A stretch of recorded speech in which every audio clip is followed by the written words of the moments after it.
Hey y'all, welcome back to Today in Music History for October 30th. It was 23 years ago today in 2002 that Jam Master Jay of Run DMC was murdered in his studio in Queens, New York. There's been a whole lot of reasons stated for the murder, but 3 men were charged and prosecuted for his death. It seems to have been a drug deal gone bad, unfortunately. It sucks. Obviously, Run DMC was huge in the 80s and helped to usher in the popularity of rap into the mainstream, and he was only 37 years old. That's crazy. Stay away from kids. Stay away from kids. Stay away from drugs, kids. 43 years ago today, in 1982, Men at Work hit #1 on the U.S. charts with Who Can It Be Now? It was the group's first #1 in the U.S., and ironically, it peaked at only #2 in Australia. Singer Colin Hay wrote the lyrics for the song because he was paranoid because of all the drug dealers and whatnot that lived in his shady apartment complex. He was too scared to even open his door. The band hadn't made it yet, so he didn't have money and he just felt trapped.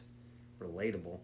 And 54 years ago today, in 1971, John Lennon's Imagine hit #1 on the UK album charts. The album, of course, hit #1 all over the world, including the US. But what's crazy to me is that the single for Imagine, it was released in America in 1971, where it peaked at #3 on the charts. But it wasn't released as a single in the UK until 1975. That's just weird that such an iconic song wasn't even released as a single in his home country for 4 years. It's just weird, man.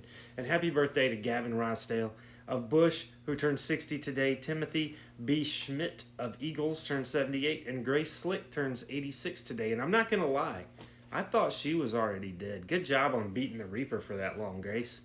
Man, good stuff. Tune in tomorrow for a terrifying day in music history. Have a spooky dooky day.